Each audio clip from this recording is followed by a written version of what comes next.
The journal is open on the kitchen table. You are standing 6 feet away from it and you are not moving. The handwriting is yours. The date at the top is 3 years ago. You can see your own name written in your own hand in the margin, not his name, not a placeholder, your name.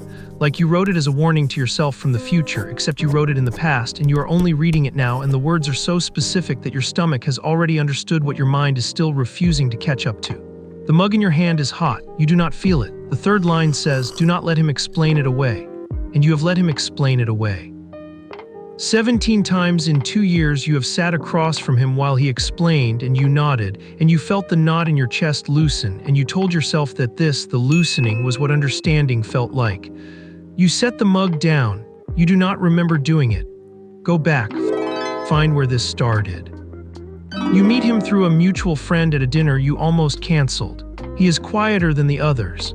He listens in a way that feels like attention, which at the time you do not know is different from care. He asks a question about something you mentioned in passing 20 minutes earlier, a specific detail, the kind people usually let go, and you feel seen. That is the word, seen. You file it as a good thing. You move on. The second time, he remembers the name of your sister's dog.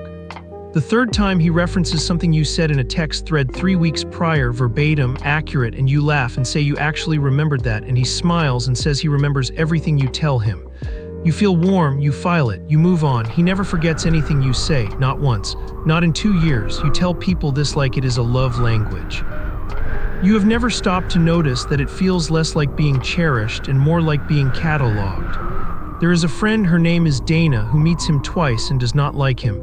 She does not say why, not exactly. She says something feels off. You push back. You say she does not know him the way you do, that he is private, that he takes time. She lets it go. You file it as Dana being Dana. You move on. He is the one who first mentions that Dana seems like a person who projects. You agree in the moment, because in the moment it sounds observational. You do not notice that you have not spoken to Dana in 4 months and that her number has drifted to the bottom of your recent contacts. He has never told you not to talk to anyone. He has only at various points been worried about this person's intentions, that one's patterns, your other friend's tendency to escalate situations. He is never angry when he says these things. He is never anything but concerned. He says them quietly at the end of good evenings in a tone that sounds like the voice you use with people you love. You start reporting conversations back to him before anyone asks you to. You are not sure when that started. He is not unkind. He has never been unkind. This is the thing you have said the most to the most people with the most certainty. He has never been unkind to me, and it is true, and it is also somehow the thing that has cost you the most to keep proving. There is a notebook in the back of your closet. You put it there during a week you barely remember, a bad week, a week where something shifted in a way you could not name and you needed somewhere to put it. You forgot about the notebook. You forgot you were the kind of person who needed one. Until this morning when the closet door opened too far and it fell. And now it is on the table, and it is open. And for the first time in 2 years, something in you goes very, very still. You do not read the whole entry yet. You close the notebook. You put your hand flat on the cover, and you stand there in your kitchen in the morning light, and you breathe the way you have learned to breathe around him, measured, quiet, take up less air than you need. You do not know you are doing it. You open the notebook again. The entry is 2 pages. Your handwriting gets smaller toward the bottom, the way it does when you are writing fast and trying not to be seen doing it. You remember that feeling without remembering this moment, the compression of it, the specific discipline of looking unbothered while you are falling. You read the first page. You wrote down 3 things he said, word for word, with the dates. And beneath each one you wrote, he will say this is not what he meant. And beneath that, he will be right, and it still will not matter. You fold the page back, you keep reading. Closet, that is where this lives now, whatever this is. You found the notebook because you were looking for a box. You were looking for the box because you needed to return something to your mother, a serving dish she lent you 8 months ago for a dinner you hosted, the dinner where he met your family for the first time and charmed your mother completely and your younger brother less so. Your brother did not say anything that night. He shook hands, helped clear the table, and then found a reason to leave early. He texted you the next morning, you seemed different lately. You told him you were fine. You have not brought it up since, and neither has he. You needed to return the dish because your mother mentioned it again last week, gently, the 3rd time, and you felt the small, familiar shame of having let something go on longer than it should. You found the notebook instead. You have a friend at work, her name is Claire, who knows more than anyone else because she was there the day something cracked and you could not keep the surface steady. You were in the break room. He had called 3 times in 40 minutes about something that was not urgent, and by the third call you were already changing your plans for the evening before he finished the sentence, and Claire watched your face while you did it, and when you hung up she said, "You look like you're diffusing something." You laughed. You said he just gets anxious sometimes. She did not push, but she watched you after that in a way that felt like she was keeping account. Claire still has your spare key. She got it last spring, practical reasons, watering plants while you traveled. He mentioned once conversationally that it was probably unnecessary to give a work friend a key to your home. He was not wrong in a way you could argue with. You kept meaning to bring it up with Claire, you never did. The key is still with her, and you are now very glad it is.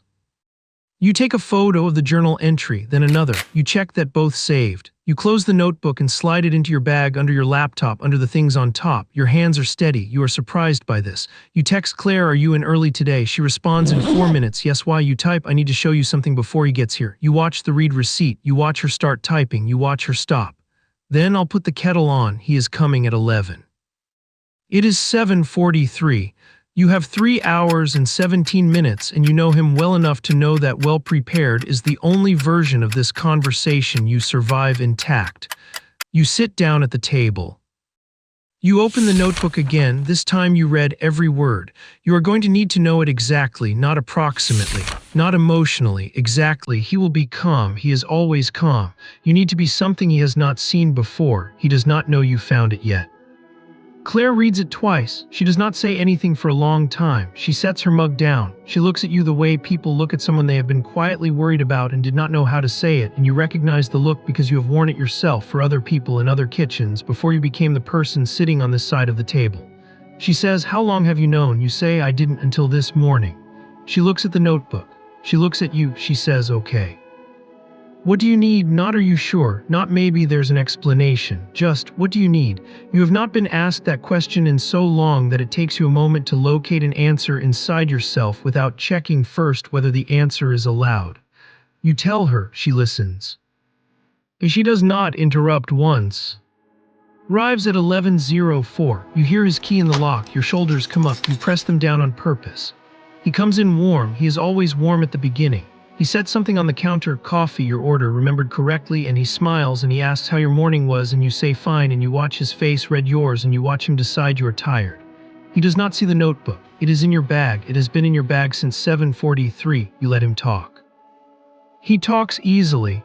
He is good at filling a room with the sound of normalcy, and you have lived inside that sound for 2 years, and it has cost you Dana. It has cost you your brother's easy texts. It has cost you the version of yourself that had opinions before she checked whether they were safe to have. You let him finish. Then you say his name. Once, flat, he stops. You do not lead with the notebook. You lead with a specific date, a specific thing he said, verbatim. You watch his face. He is not angry. He is never angry. He tilts his head slightly and he says he is not sure he remembers it that way. You give him the second date, the second quote, also verbatim, a pause, small, calibrated. He says he is worried about you. He says you have seemed off lately and he has not wanted to say anything.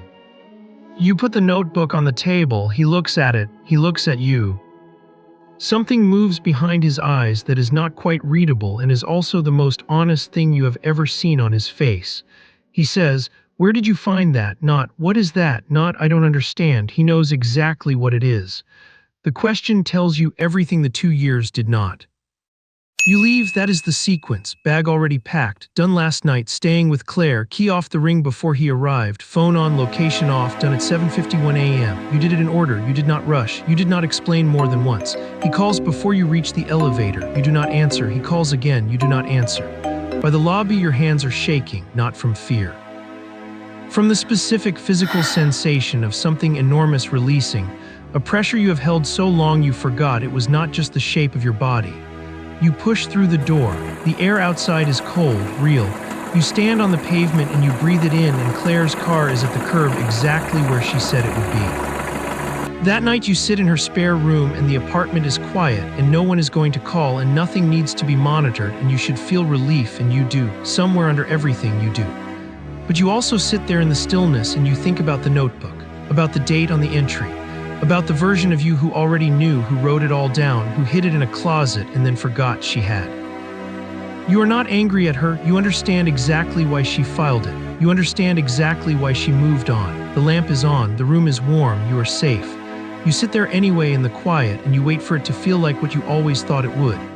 If you're sitting somewhere quiet right now wondering how you didn't see it sooner, subscribe. That's exactly who this channel is for.